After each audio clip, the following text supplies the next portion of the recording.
Hello students, आज हम लोग ऑर्गेनिक केमिस्ट्री के दूसरे चैप्टर पे आ गए हैं। चैप्टर पे आते हैं जिसे हम लोग आइसोमेरिज्म के नाम से जानते हैं। आइसोमेरिज्म एक स्पेशल चैप्टर है जिसका किसी भी दूसरे चैप्टर से कोई लेना देना नहीं होता। ओके, और हर कंपटीशन के एग्ज़ाम के पॉइंट ऑफ व्यू से ये बहुत ही इम्पोर्टेंट होता है। यूनिक चैप्टर होता है और बहुत ही आसान होता है। इसमें कुछ बहुत बड़ा इशू नहीं होता, बहुत बड़ा साइंस नहीं लगने वाला है कि क्या है क्या नहीं है।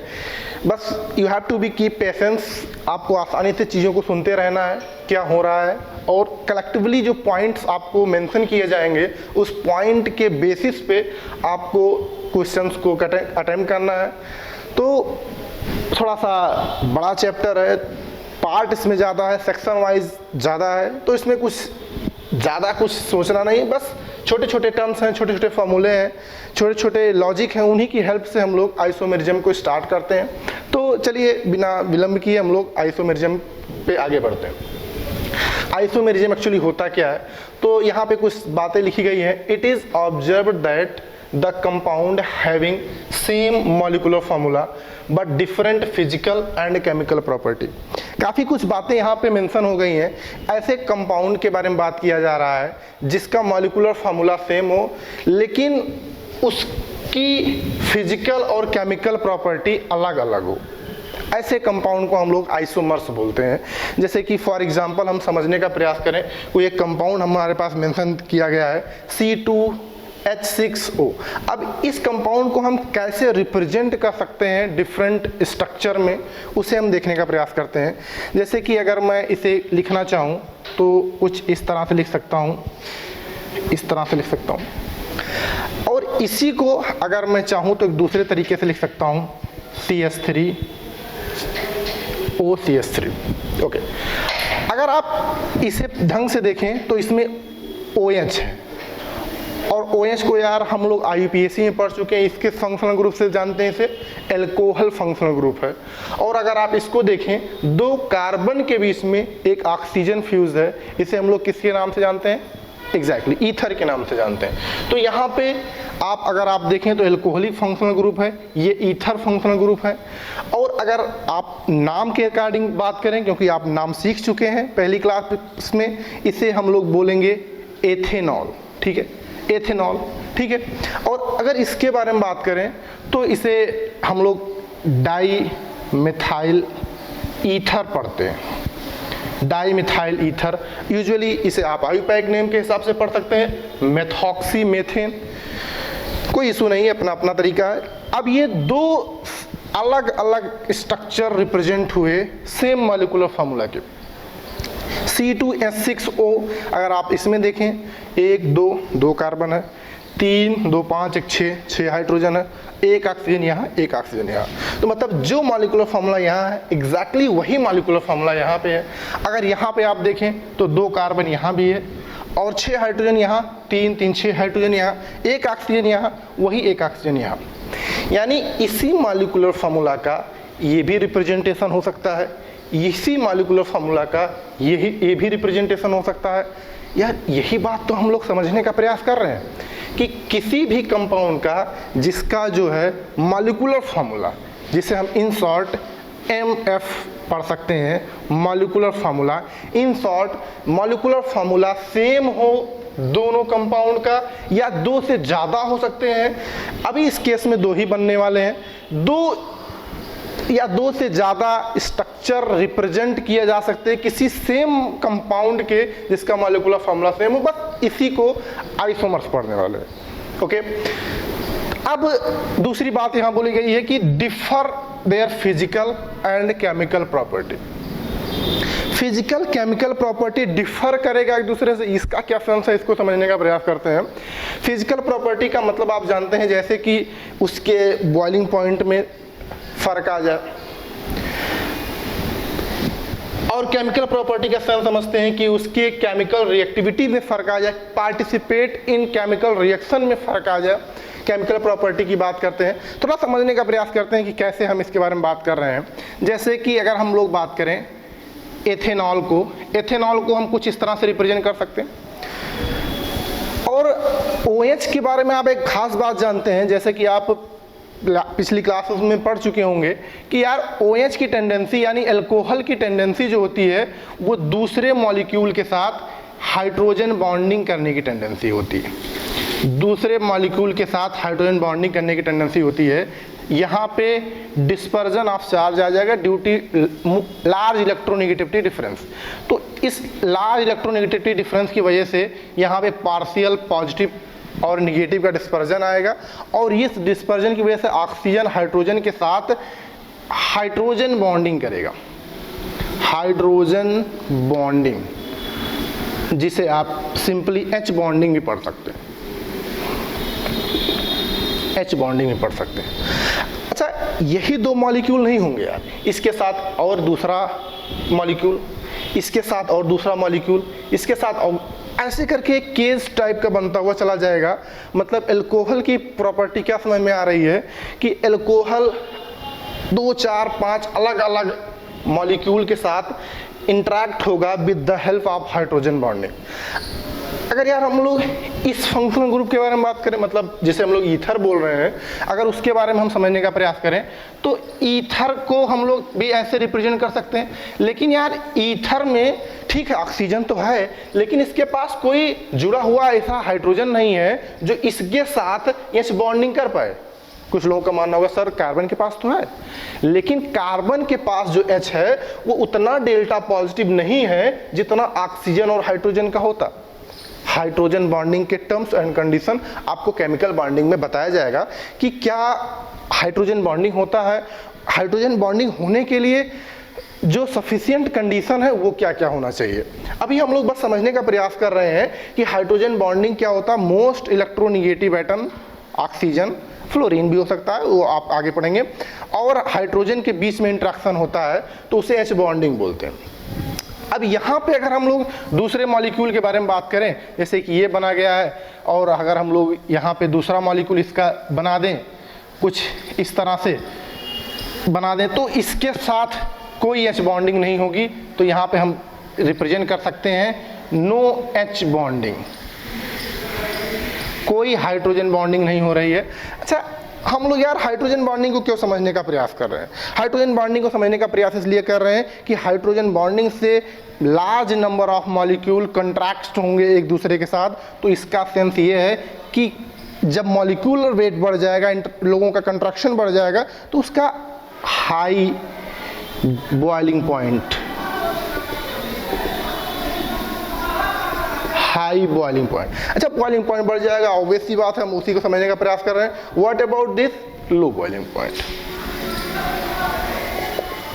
लो बॉइलिंग पॉइंट,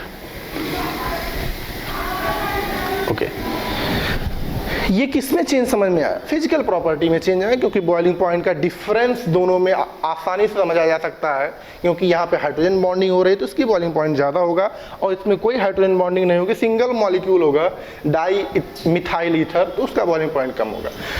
अब इसी से मिलता जुलता यार हम लोग केमिकल प्रॉपर्टी पे अगर हम लोग कंपेयर करें तो कोई केमिकल प्रॉपर्टी का सेंस होता है कि केमिकल रिएक्शंस में पार्टिसिपेट करने का जो बिहेवियर है वो अलग अलग है, चीज़ों का अलग अलग है। जैसे कि अगर एल्कोहल है, एल्कोहल के पास अगर आप देखें तो OH फंक्शनल ग्रुप है।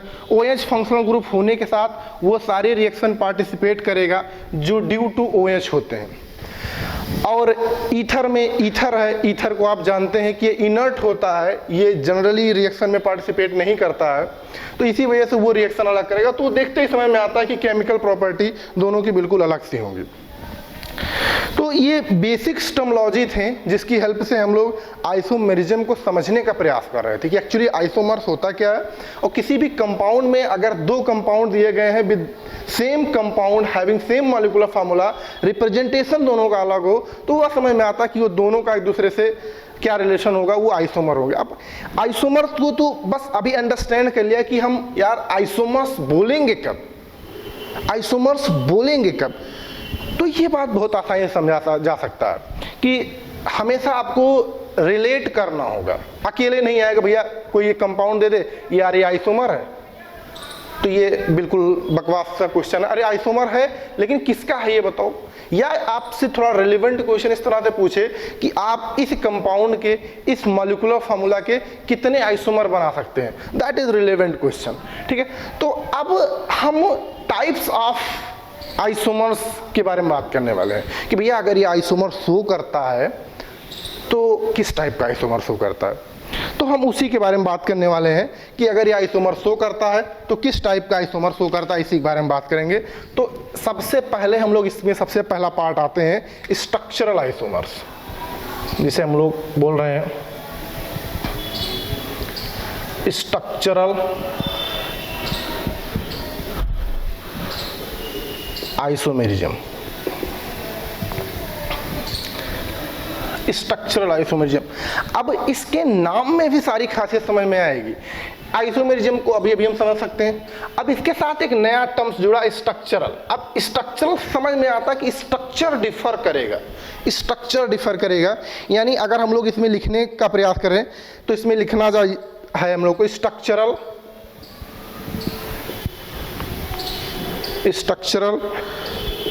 Isomers are those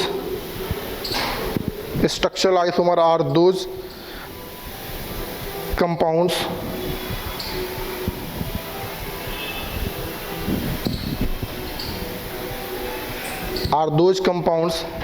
having same molecular formula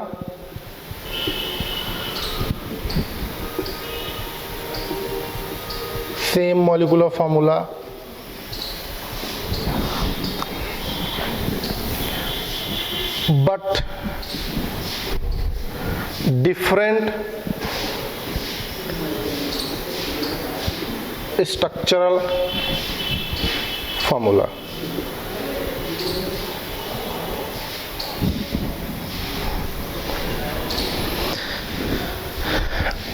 अब बिल्कुल मिलती जुलती बातें बोली गई। Structural isomer are those compounds having same molecular formula but different structural formula। अब यार वो बातें आप अगर रिलेट करें, structural isomer are those having same molecular formula, ये बात तो हम लोगों ने शुरुआत में ही बोला था। यानी ये बात समझ में आता है कि आइसोमर की बात तभी हम कर पाएंगे एक दूसरे से जब उसका मॉलिक्यूलर फॉर्मूला सेम हो। अब ये बात तो एग्जिस्ट ही करना है यार, आइसोमर के केस में ये बात एग्जिस्ट ही करना पड़ेगा कि कंपाउंड का जो मॉलिक्यूलर फार्मूला है वो सेम है। अगर मॉलिक्यूलर फार्मूला सेम नहीं है किसी दो कंपाउंड का तो उनके बीच में आइसोमर्स का रिलेशन हो ही नहीं सकता। और ये दूसरी बात बोली गई डिफरेंट स्ट्रक्चरल फार्मूला, यानी हम लोग स्ट्रक्चरल आइसोमर के बारे में बात कर रहे हैं तो उसमें यही बोला गया कि स्ट्रक्चर डिफर करना चाहिए। तो बात करें इसमें स्ट्रक्चरल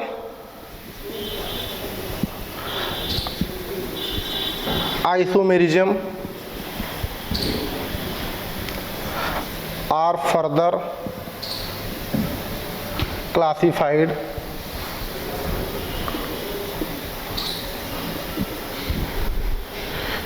into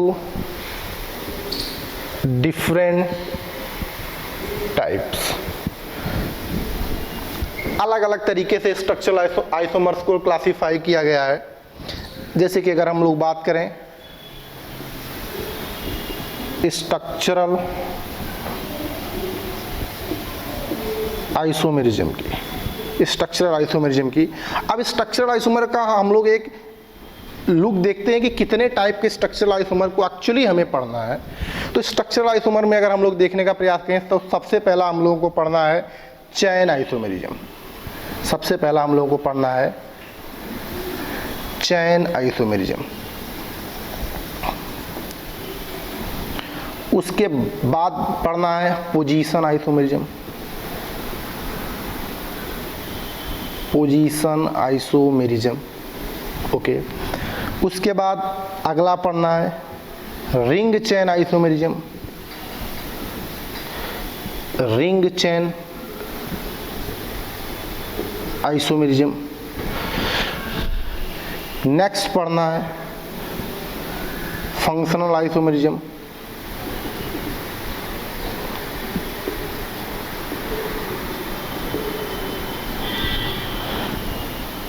नेक्स्ट है metamerism, and last structural isomers का है टाउटोमेरिज्म।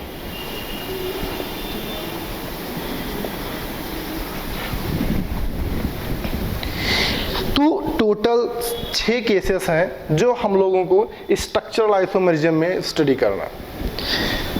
पहला है chain isomerism, position isomerism, ring chain isomerism, functional isomerism, metamerism and tautomerism. ये 6 हैं जो इनिशियली हम लोगों को स्ट्रक्चरल आइसोमेरिज्म में स्टडी करना है। तो एक एक करके हम लोग बात करते हैं एक एक आइसोमर्स के बारे में कि इनके डेफिनेशंस क्या होती हैं और इनको पहचानेंगे कैसे कभी कि ये आपस में चेन आइसोमर्स हैं। तो पहला लिखते हैं हम लोग chain isomerism, chain isomerism. Okay, अब लिखने के पॉइंट अब उसे हम लोग लिख लेंगे, लेकिन समझने का प्रयास करते हैं। बोला इसके नाम में भी यार जितने हद तक चीजें हैं वो नाम से काफी हद तक स्पष्ट है कि होने क्या वाला। आइसोमेरिज्म का मतलब एज यूजुअल हम लोग जानते हैं। अब यहाँ चैन का टर्म्स आया, अब इसी के नाम में जैसे आपने साउंड किया चैन आइसोमेरिज्म तो तुरंत आपको रिएक्ट करना पड़े, मतलब यार चैन के साथ कुछ लफड़ा है। यानी ये बताएगा कि दो आइसोमर में केवल और केवल लेंथ ऑफ कार्बन चेन में फर्क आएगा, लेंथ ऑफ कार्बन चेन में फर्क आएगा। यानी अगर आपको याद हो तो IUPAC जब हम लोग पढ़ रहे थे तो प्रिंसिपल कार्बन चेन की नंबरिंग करते थे। प्रिंसिपल कार्बन चेन की नंबरिंग करते हैं तो अगर दो आइसोमर सपोज दैट कोई A और B है, उन दोनों में इस्टेब्लिश करना पूछा जाए कि ये दोनों चेन आइसोमर है या नहीं है, तो यार क्या देखना पड़ेगा? Length of chain. अगर दोनों का मॉलिक्यूलर फॉर्मूला सेम है, ऑब्वियस सी बात होना ही पड़ेगा क्योंकि वो आइसोमेरिज्म है। अगर मॉलिक्यूलर फॉर्मूला सेम है और चेन आइसोमर के बारे में हमें चेक करना है तो बस हमें क्या चेक करना पड़ेगा?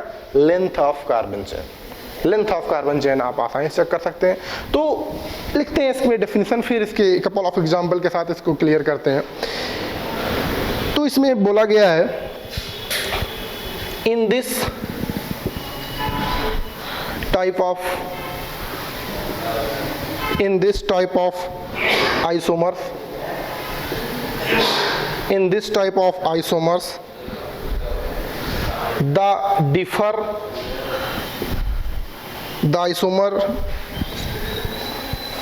the isomer differ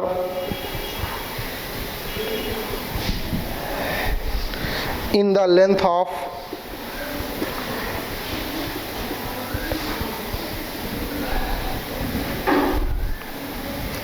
length of carbon chain, in the length of carbon chain of the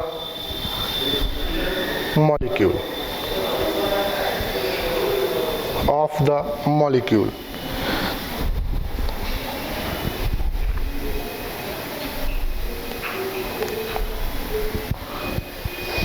means the same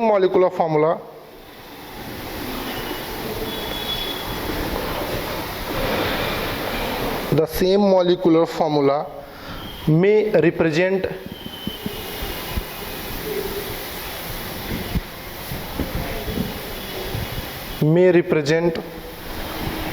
a straight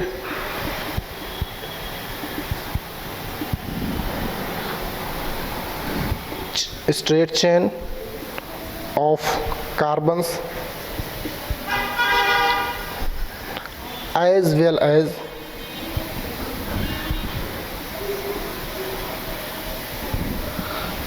a branched chain.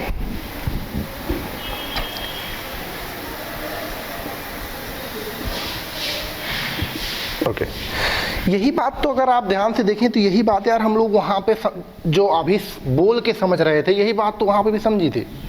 यहाँ पे वही समझी थी, बोला गया in this type of isomer the isomer differ in the length of carbon chain. Length of carbon chain differ करेगा of the molecule.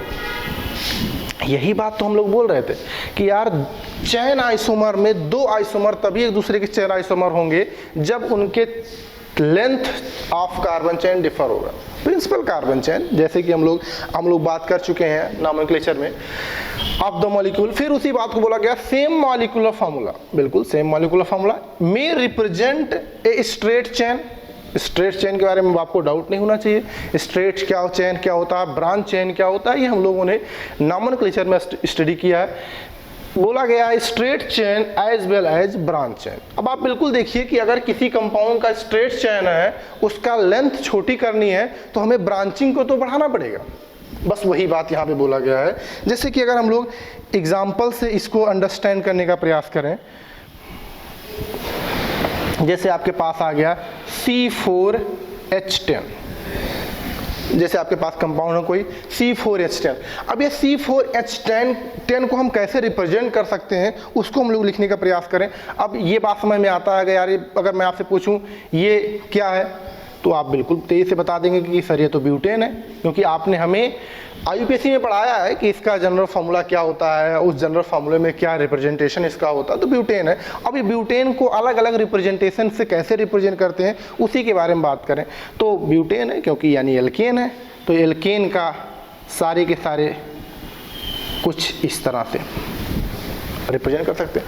अब अगर आप ब्यूटेन में देखें तो मॉलिक्यूलर फार्मूला, सबसे पहली बात तो मॉलिक्यूलर फार्मूला को ही मैच करना होगा। 4 कार्बन, 1 2 3 4, बिल्कुल 4, 10 हाइड्रोजन, 3 2 5 2 7 3 10 10, यानी ठीक है, यानी इसी मॉलिक्यूलर फार्मूला का एक ये बन गया।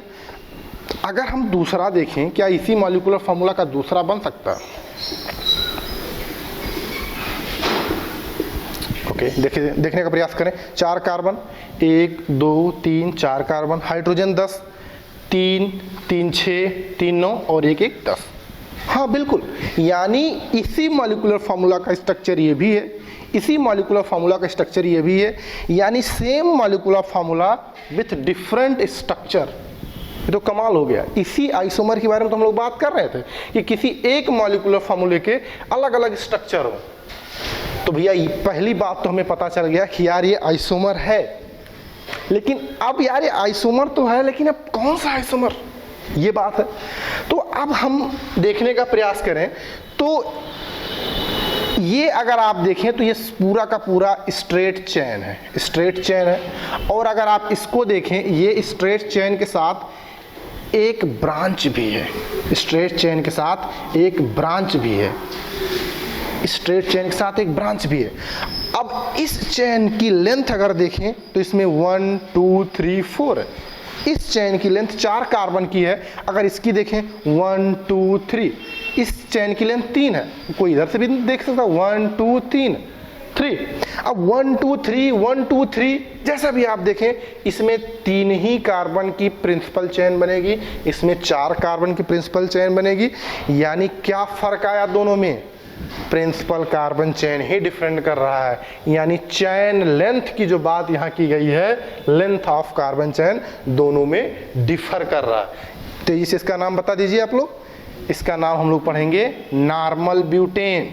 Very good. और हम इसके बारे में अगर बात करें तो अगर आपको याद होगा तो इसको हम पढ़ते थे क्या? Isobutane.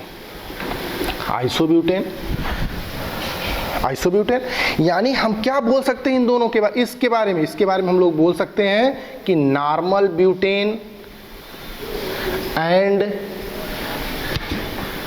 Isobutane are chain isomer.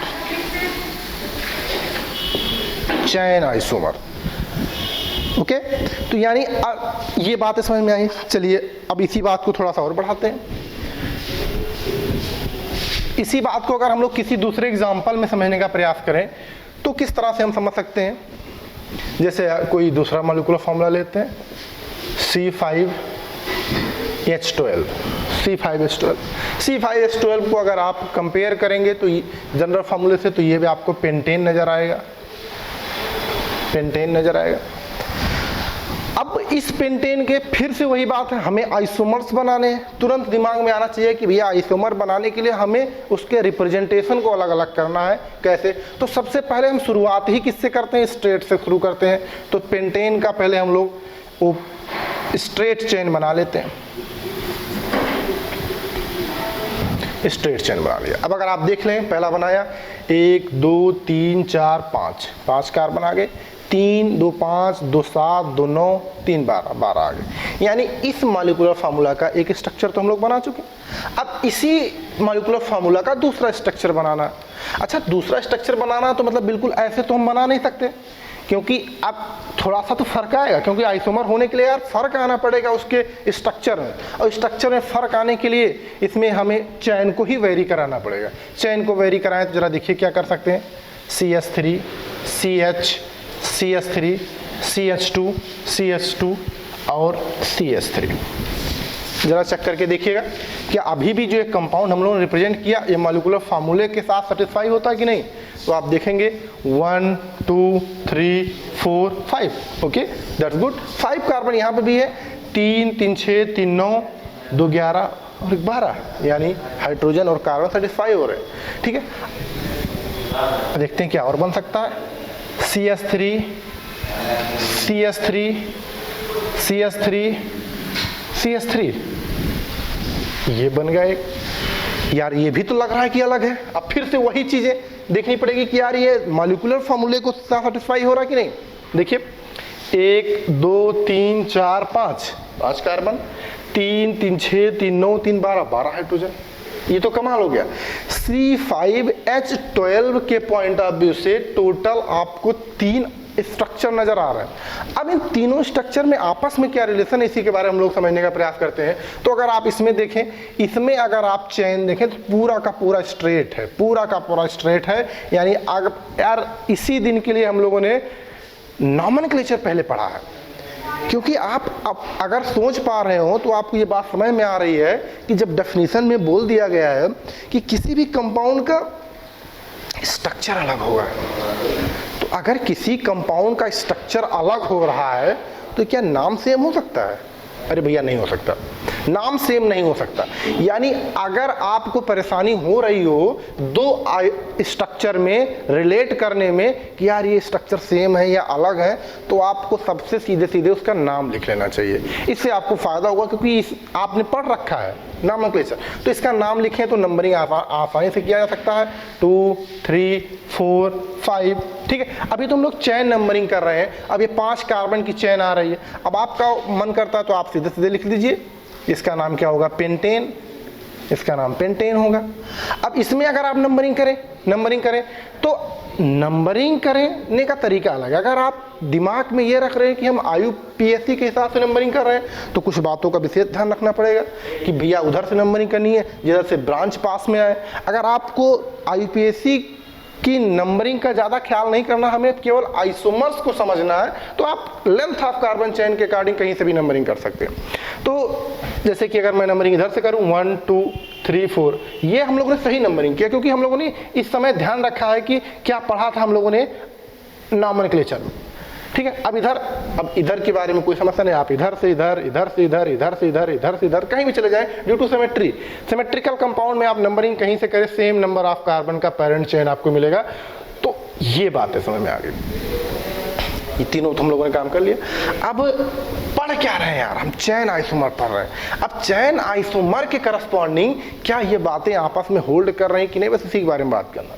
इसमें अगर आप देखें तो पूरे के पूरे 5 कार्बन का चैन है, इसमें 4 कार्बन का, मतलब ये दोनों आपस में चैन डिफर किया। इसके पास आए 3 कार्बन का है, तो ये दोनों आपस में चैन लेंथ में डिफरेंस आया।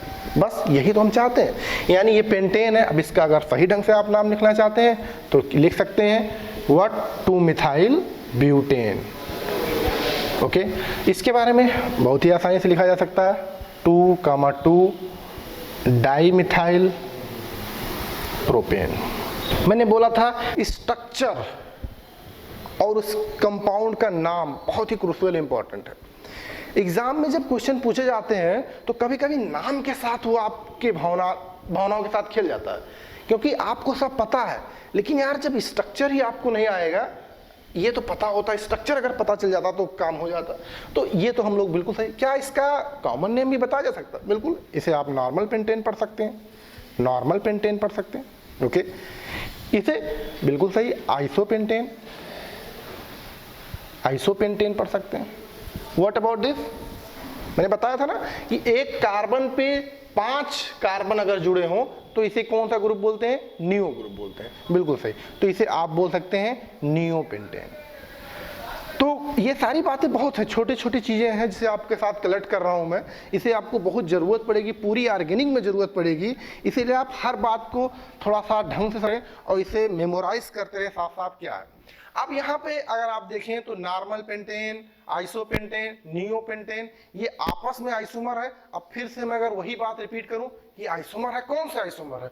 दे आर पोजीशन आइसोमर ना होके स्ट्रक्चरल आइसोमर की बात करें तो, क्योंकि हम पढ़ क्या रहे हैं? चेन आइसोमर पढ़ रहे हैं, तो ये स्ट्रक्चरल आइसोमर के पॉइंट ऑफ व्यू से ये आपस में चेन आइसोमर है। तो यहां पे भी ये बातें हम मेंशन कर सकते हैं कि normal pentane, normal pentane, isopentane and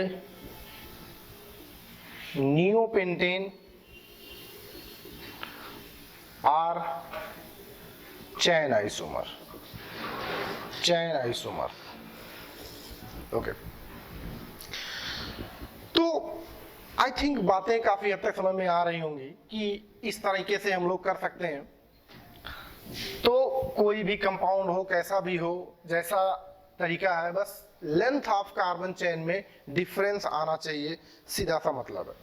बहुत सारी चीजें हो सकती हैं, जितना भी आप समझने का प्रयास करें उतने तरीके से आप इसे कर सकते हैं। जैसे कि अगर कोई कंपाउंड ये है, कोई कंपाउंड ये है, समझिए आप कुछ इस तरह से हो सकता है। अब इसमें अगर आप देखें तो 1 2 3 4 5 5 कार्बन का चयन है। इसमें देखेंगे 1 2 3 4 कार्बन का चयन है। इसमें अगर आप देखें तो फिर ये दोनों आपस में, आपको समझ में आ रहा होगा कि ये दोनों आपस में भी क्या है? चैन आइसोमर है। अगर इन दोनों को हम आप ढंग से देखें तो ये दोनों आपस में क्या है? चैन आइसोमर, जिसे कहीं कहीं CI भी लिखा हो सकता है। इन शॉर्ट से आप समझने का प्रयास करें, चैन आइसोमर्स हैं। दूसरे के पास आते हैं, दैट इज पोजीशन आइसोमर।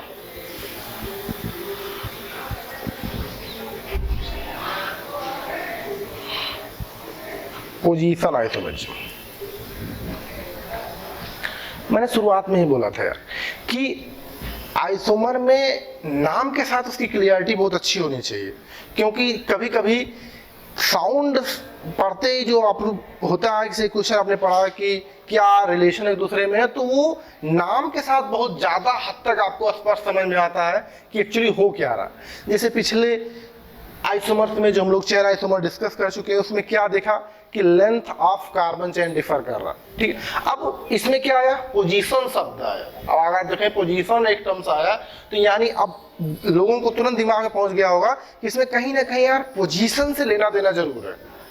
बिल्कुल सही, इसमें पोजीशन से लेना देना है। इसमें पोजीशन डिफर करेगा, चाहे वो पोजीशन सब्स्टिट्यूएंट्स के हो, चाहे वो पोजीशन फंक्शनल ग्रुप के हो, चाहे वो पोजीशन मल्टीपल बॉन्ड के हो। मतलब इसमें क्या है कि length of carbon chain very नहीं करेगा। इसमें क्या वेरी करेगा? इसमें फंक्शनल ग्रुप वेरी करेगा, सब्स्टिट्यूएंट्स वेरी करेगा, रिलेटिवली पोजीशन चेंज होगा एक दूसरे में, चाहे वो फंक्शनल ग्रुप का हो, चाहे वो सब्स्टिट्यूएंट्स का हो, ठीक है। तो क्या होता है, इसमें लिखने का प्रयास करते हैं, इसकी डेफिनेशन लिख लेते हैं। In this type of isomers, in this type of isomers differ in the position of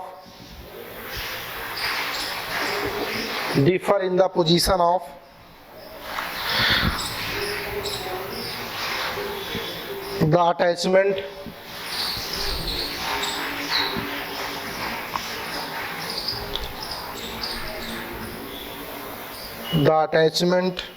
of the functional group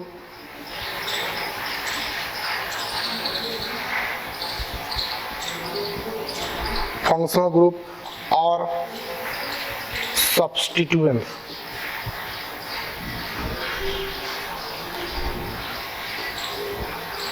to the carbon chain.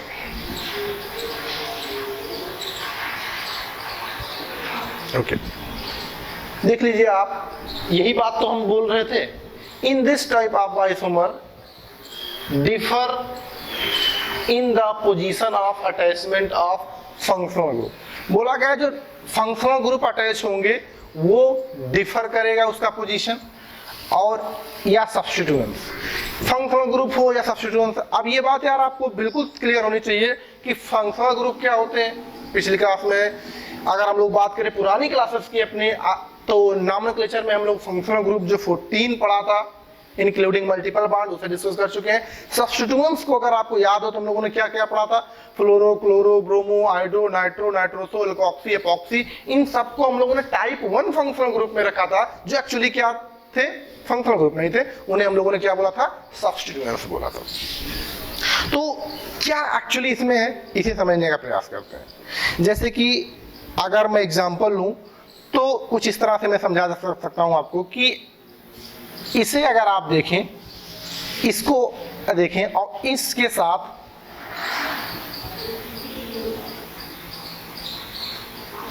इस कंपाउंड को देखें, इन दोनों कंपाउंड में अगर आप देखें तो इन दोनों कंपाउंड में 1 2 3 4, इसमें भी 4 कार्बन, 1 2 3 4, इसमें भी 4 कार्बन। इसकी भी लेंथ सेम है, इसकी भी लेंथ सेम है, बिल्कुल बात है, क्योंकि हमने बोला था कि पोजीशन आइसोमर में लेंथ ऑफ कार्बन चेन बदलेगा नहीं। तो इनकी भी लेंथ सेम, इसकी भी लेंथ सेम। अब यार फर्क क्या है, अगर आप इसका फिर से वही बात कि हम लोग नाम लिखना जानते हैं तो हम नाम लिख लेते हैं। नाम लिखने की समस्या क्या है, इसका अगर आप नाम लिखें तो आप लिख सकते हैं क्या, 1 ब्यूटीन, 1 ब्यूटीन, बिल्कुल। इसे ब्यूट 1 भी कोई लिख सकता है। इसे क्या लिख सकते हैं, 2 ब्यूटीन, ब्यूटीन। इन दोनों में फर्क क्या आ रहा है, इन दोनों में फर्क अगर आप देखें तो इस पोजीशन का आ रहा है, इस पोजीशन का फर्क आ रहा है। यानी यहां पे जो मेंशन किया गया है वहां पे कोई परेशानी नहीं है, यानी ब्यूटीन ये भी, ब्यूटीन ये भी, लेकिन जो ये इन है यानी डबल बॉन्ड है वो कहां पे है, वो पोजीशन बताता। यहाँ पे बोला गया 1 यानी डबल बॉन्ड पहले नंबर पे, 2 मतलब डबल बॉन्ड दूसरे नंबर पे। तो क्या दोनों में रिलेशन आया, पोजीशन का ही तो रिलेशन आया कि 1 ब्यूटीन एंड 2 ब्यूटीन आपस में पोजीशन आइसोमर्स है। तो ये बात हम लोग मेंशन कर सकते हैं बहुत ही आसानी तरीके से कि हम बता सकते हैं कि 1 butene and 2 butene are position isomers. इन सारे से हम लोग कभी कभी पीआई पढ़ेंगे, पोजीशन आइसोमर्स। कुछ और एग्जांपल्स लेते हैं, जैसे कि बहुत सारे एग्जांपल आपके पास हो सकते हैं। जैसे कि अगर मैं बात करूं कुछ इस तरह से,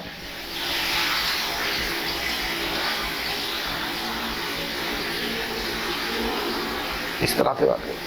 अब इन दोनों में अगर आप देखें मॉलिक्यूलर फॉर्मूले में कोई परेशानी नहीं होगी। अगर किसी को भी समस्या है मॉलिक्यूलर फॉर्मूले में तो वो रिलेट कर सकता है, क्योंकि ये दोनों में तो क्या हो सकता है, C4H8। जरा देख के बताइए क्या मॉलिक्यूलर फॉर्मूला दोनों सेम है, C4H8, 1 2 3 4 4 कार्बन, 3 2 5 1 6 2 8, बिल्कुल यहाँ भी वही है C4H8, यहाँ भी वही है C4H8। आप आराम से देख सकते हैं। अगर आप यहाँ पे भी देखना चाहें तो दोनों का मॉलिक्यूलर फॉर्मूला आप आराम से देख सकते हैं, सेम ही होगा। इसमें कितने कार्बन है, 3 कार्बन है। C3 हाइड्रोजन कितने हैं, 7 है, और क्या है, क्लोरीन है। इसमें बिल्कुल वही है। अब अगर फिर से वही बात देखें तो यहाँ पे 1 2 3 4, अच्छा इसमें वेरी करने वाला क्या है, इन दोनों में वेरी करने वाला क्या है, क्या बदलेगा, बिल्कुल क्लोरीन का पोजीशन बदलेगा, बिल्कुल सही, क्लोरीन का पोजीशन बदलेगा। यानी सब्स्टिट्यूएंट्स चेंज हो रहा है, सब्स्टिट्यूएंट्स चेंज हो रहा है। अगर आप इसमें देखें 1 2 3, इसे क्या पढ़ेंगे, 1 क्लोरो प्रोपेन। इसे क्या पढ़ेंगे, इसे पढ़ेंगे 2 क्लोरो प्रोपेन। क्या फर्क आया? यहां पे पैरेंट चेन में कोई चेंज नहीं आया, जैसा कि मैंने बोला था कि पैरेंट चेन में नहीं बदलेगा। पैरेंट चेन कब बदलता है?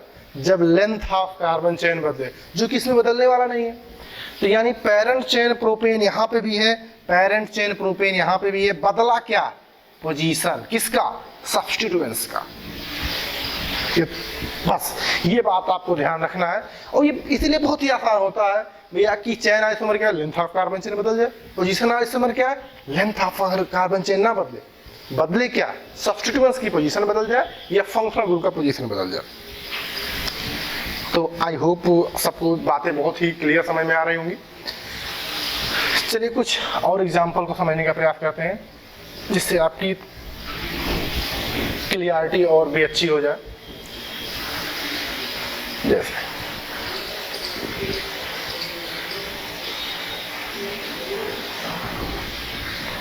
कुछ भी आप लिख सकते हैं, जैसे ये लिख दिया हमने।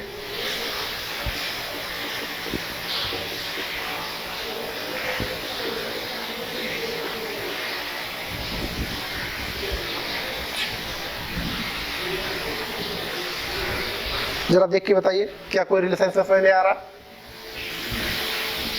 आ रहा? देखिए बिल्कुल सही। फंक्शनल ग्रुप इसमें OH समझ में आ रहा है, OH समझ में आ रहा है, यहाँ भी OH समझ में आ रहा है। यानी अब अगर आप देखें तो नंबरिंग करें 1 2 3 4 5, 5 कार्बन इसमें भी। नंबरिंग इसमें करें, कहीं से भी करें 2 3 4 5, क्योंकि यहाँ पे कहीं से मैंने इसलिए बोला क्योंकि यहाँ पे भी इधर से करेंगे तब भी 3 पे OH आएगा, इधर से करेंगे तब भी 3 पे ही OH आएगा। तो नंबरिंग में कोई परेशानी नहीं होगी। फिर से कमाल हो गया, लेंथ ऑफ कार्बन चेन दोनों में सेम, यहाँ पे भी 5 कार्बन, यहाँ भी 5 कार्बन। अच्छी बात है। ये बात हम जानते हैं कि भैया हमें लेंथ ऑफ कार्बन चेन नहीं बदलना है, क्योंकि हम लोग क्या पढ़ रहे हैं? Position isomer. अब अगर हम लोग बात करें इसका नाम लिखने के लिए, 5 कार्बन के लिए क्या लिखते हैं? इससे हम पढ़ सकते हैं 1 पेंटेनॉल, 1 पेंटेनॉल, या कोई पेंटेन 1 ऑल पढ़ता है वो उसे भी सही माना जाएगा। इसे क्या पढ़ेंगे? 3 पेंटेनॉल, 3 पेंटेनॉल। फिर से वही अगर हम लोग देखें, यार बार बार वो बातें हम लोग लिख नहीं रहे हैं कि मॉलिक्यूलर फॉर्मूला सेम सेम, क्योंकि भैया हम लोग आइसोमर्स पढ़ ही रहे हैं। तो ऑब्वियस सी बात है, हम इस तरह की गलती नहीं कर सकते कि मॉलिक्यूलर फॉर्मूला ही चेंज हो जाए। क्योंकि अगर ये गलती हो गया तो मतलब ये छोटी गलती नहीं, मतलब आपने पूरा खराब कर दिया, डेफिनेशन ही खराब कर दिया। तो अभी भी जो वो बातें होल्ड हो रही हैं वो बिल्कुल एज इट इज होंगी जैसे कि चल रही थी। यानी 5 कार्बन है तो C5H12O, यहाँ पे भी है, जरा देख लीजिए। 1 2 3 4 5, 5 कार्बन, 3 2 5 2 7 2 9 3 12, वही, और एक ऑक्सीजन। ये बातें दोनों में होल्ड हो रही हैं। तो यहाँ पे भी बहुत स्पष्ट समझ में आ रहा है, पेंटेनॉल यहाँ भी, पेंटेनॉल यहाँ भी। चेंज क्या हो रहा है? चेंज क्या हो रहा है? पोजीशन। 1 पेंटेनॉल है और ये क्या है? 3 पेंटेनॉल। फिर किसी के दिमाग में आ रहा, सर क्या 2 पेंटेनॉल भी बन सकता है? बिल्कुल सही बन सकता है, बिल्कुल सही बन सकता है, बिल्कुल सही बन सकता है। जरा बना के देखते हैं, बना के देखते हैं, बना के देखते हैं। बन गया, बन गया। नंबरिंग कर लीजिए 1 2 3 4 5, बन गया। 5 कार्बन 5 कार्बन 5 कार्बन, मतलब तीनों में आपस में लेंथ ऑफ कार्बन चेन नहीं बदल रहा है। बदल रहा तो क्या बदल रहा है? पोजीशन बदल रहा है, पोजीशन बदल रहा है। किसका? फंक्शनल ग्रुप का पोजीशन बदल रहा है। इसे 1 पेंटेनॉल लिख दिया, इसे 3 पेंटेनॉल लिख दिया, इसे क्या लिख देंगे? बिल्कुल सही, 2 पेंटेनॉल लिख देंगे, 2 पेंटेनॉल लिख देंगे। अभी भी देखिए क्या बदला, क्या बदला? Position, position. यानी 1 पेंटेनॉल 2 पेंटेनॉल 3 पेंटेनॉल आपस में कौन सा आइसोमर है? कौन से आइसोमर है प्यारे बच्चों? फंक्शनल आइसोमर को ना बोल के आप बोलिए क्या है? Position isomer. क्योंकि अभी आप लोगों ने पढ़ा कि इसमें फंक्शनल नहीं चेंज हुआ, आपने देखा कि इसमें पोजीशन बदल रहा है। पोजीशन क्या बदल रहा है? ना ही चेन बदल रहा है, केवल और केवल क्या बदल रहा है? पोजीशन। तो 1 पेंटेनॉल 2 पेंटेनॉल एंड 3 पेंटेनॉल। और फिर किसी ने बोला सर 4 पेंटेनॉल क्या बन सकता है? 4 पेंटेनॉल क्या बन सकता है? भैया बच्चा है, दिमाग चल रहा है कि सर ने 1 बनाया, 2 बनाया, 3 बनाया, 4 नहीं बनाया। चलो हमने कहा चलो बना लो भैया, बना के हमें दिखा देना, बना के हमें दिखा देना। तो कह रहा सर हम बना के दिखा दे रहे हैं, बना के दिखा दे रहे हैं। वो ये बनाए, कह रहा सर देख लीजिए आप, हमने बना दिया 1 2 3 4 5, कह रहा सर 4 पेंटेनॉल बना दिया। क्या ये 4 पेंटेनॉल है? क्या ये 4 पेंटेनॉल है? नहीं, गलत। अरे भैया जो ये 4 पेंटेनॉल आप बना रहे हैं वो एक्चुअली 2 पेंटेनॉल है, क्योंकि आपने नंबरिंग गलत कर दी है, आपने नंबरिंग गलत कर दी है। नंबरिंग वही होगी 1 2 3 4 5, ठीक है। तो यानी 4 पेंटेनॉल 5 पेंटेनॉल, जिसके भी दिमाग में ये चल रहा है वो प्लीज ध्यान दे कि आप पढ़ चुके हैं, इसीलिए आपने नॉमेनक्लेचर पहले पढ़ा कि किसी भी कंपाउंड का आप नाम अच्छे से लिख पाए। और अगर नाम सेम हो रहा है तो आपस में आइसोमर नहीं। तो आई होप कि आपको पोजीशन आइसोमर समझ में आ रहा होगा। बहुत सारे कपल ऑफ एग्जांपल्स हैं जिसे आप अपने तरीके से लिख सकते हैं, बहुत सारे एग्जांपल हैं।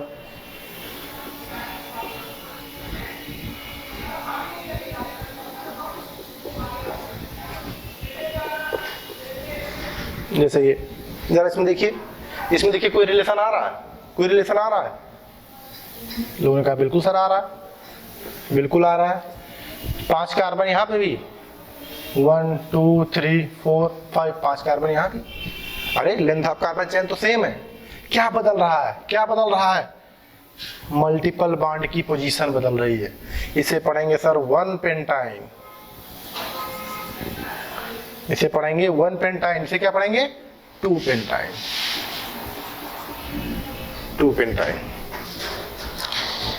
यानी ये बात तो बहुत ही स्पष्ट समझ में आ रही है कि पोजीशन आइसोमर को भी समझ लिया हम लोगों ने कि पोजीशन बदलेगा सब्स्टिट्यूएंट्स का, फंक्शनल ग्रुप का। अब ठीक है, हम लोगों ने अब 2 पढ़ लिया है यार, चेन आइसोमर पढ़ लिया, पोजीशन आइसोमर पढ़ लिया।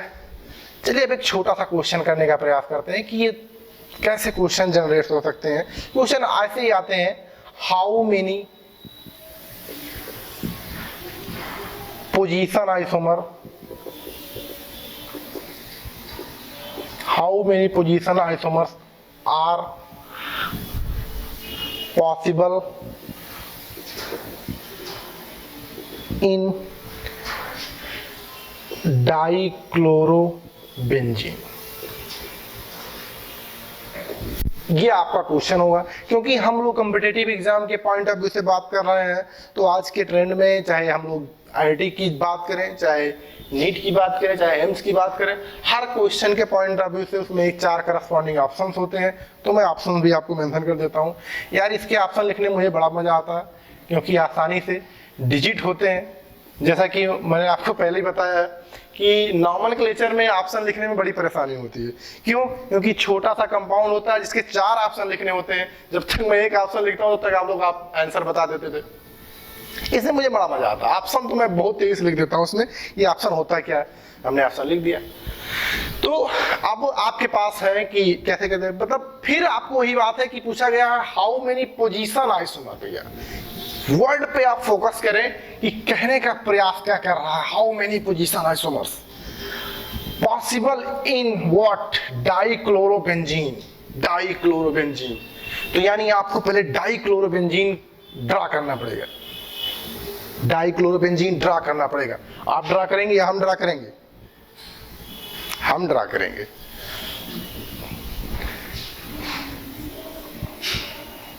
डाइक्लोरोबेंजीन, डाइक्लोरोबेंजीन ऐसे, डाइक्लोरोबेंजीन बना दिया हमने। अब इसी डाइक्लोरोबेंजीन के करस्पॉन्डिंग कितने पोजीशन आइसोमर पॉसिबल है, इसी को तो हमें बनाना है, इसी को तो हमें बनाना है। चलिए शुरू करते हैं, शुरू करते हैं।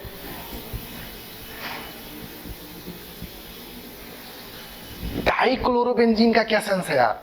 बेंजीन पे 2 क्लोरीन लगे हों, डाइक्लोरोबेंजीन, डाइक्लोरोबेंजीन, डाइक्लोरोबेंजीन क्या ये भी डाइक्लोरोबेंजीन है? बिल्कुल डाइक्लोरोबेंजीन।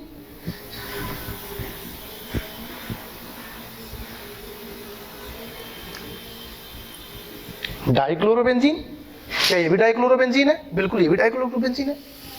मेरे हिसाब से तो ये 3 ही बनने चाहिए, 3 ही बनने चाहिए। अरे 3 बन रहे हैं, अरे मैंने टिक कर दिया 3 बन रहे हैं। अब फिर से वही, आपने नाम पढ़ रखा है 1 2, तो इसे क्या पढ़ दोगे 1,2 डाइक्लोरोबेंजीन, इसे क्या पढ़ दोगे? फिर से नंबरिंग कर लेंगे आप, चाहे आप पूरा कर लीजिए, फर्क नहीं पड़ता, क्योंकि ये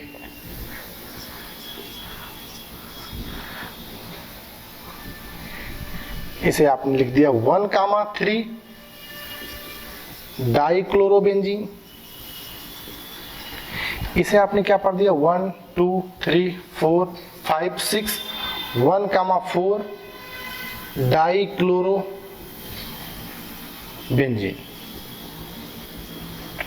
पढ़ दिया। 3 आइसोमर, 3 आइसोमर। क्या और भी बन रहे हैं? और भी बन रहे हैं। कुछ लोग कह रहे सर तो हमारे और भी बन रहे हैं, क्योंकि आपने 1 2 बना दिया, 1 3 बना दिया, 1 4 बना दिया, आपने 1 5 छोड़ दिया, 1 6 छोड़ दिया। क्या छोड़ दिया? क्या छोड़ दिया? बना के देखते हैं, क्या बना के देखते हैं। सच में छोड़ दिया? सच में छोड़ दिया क्या? सच में छोड़ दिया क्या? जरा चेक करके बताओ, चेक करके बताओ। 1 2 3 4 5 6 1 2 3 4 5 6। क्या ऐसे काउंट करके आप काउंट कर रहे हो आइसोमर? ऐसे काउंट करके आइसोमर काउंट कर रहे हो? गलत है। जरा देखो तो, इसको देखो तो, इसके ये दोनों आपस में हम शकल नजर आ रहे हैं कि नहीं नजर आ रहे हैं? हम शकल नजर आ रहे हैं कि नहीं नजर आ रहे हैं? तो ये बता रहा है कि भैया आपने नंबरिंग गलत कर दिया है, आपने नंबरिंग गलत कर दिया। जिसे आप 1 5 बोल रहे हो वो एक्चुअली क्या है? 1 3 है। जिसे आप 1 5 काउंट कर रहे हो वो एक्चुअली क्या है? 1 3 है। अरे क्या इसकी भी शक्ल किसी से मैच कर रही? अरे इसकी पहले वाली से मैच कर रही है यार। तो इसे आप 1 6 जो बोल रहे हो वो एक्चुअली 1 6 ना होके 1 और 2 है, 1 और 2 है, 1 और 2 है। तो भैया ये दोनों जब सेम हो गए तो ये दोनों दोबारा रिपीट हो रहे हैं, तो ये दोनों रिपीट हो रहे तो नहीं करेंगे। अब कुछ में इसमें महान लोग बैठे होंगे, वो महान लोग कह रहे होंगे सर आपने एक छोड़ दिया, पता है कौन सा छोड़ दिया? मैंने कहा भैया बता दो। उन्होंने कहा सर आपने 1,1 डाइक्लोरोबेंजीन छोड़ दिया। तो हमने कहा आपने बता दिया तो हम तुरंत बना लेते हैं। जैसे उन्होंने हमको बताया 1,1 आपने छोड़ दिया, तैसे हम 1,1 बना लिया। कह रहे सर ये आपने छोड़ दिया। तो हमने कहा हाँ यार तुमने याद दिलाया। लेकिन जैसे इन्होंने ये बताया हमारे मन में आया तो इनको नोबेल प्राइज दे ही दे आज। मतलब इनको बिना IIT बिना एम्स में भेजे इनको नोबेल प्राइज दे दें। अरे भैया ये क्या एग्जिस्ट कर सकता है? अरे यार इस कार्बन की इन्होंने जान ही निकाल दी है। जरा देख के बताओ कितने बांड बनाए हैं कार्बन?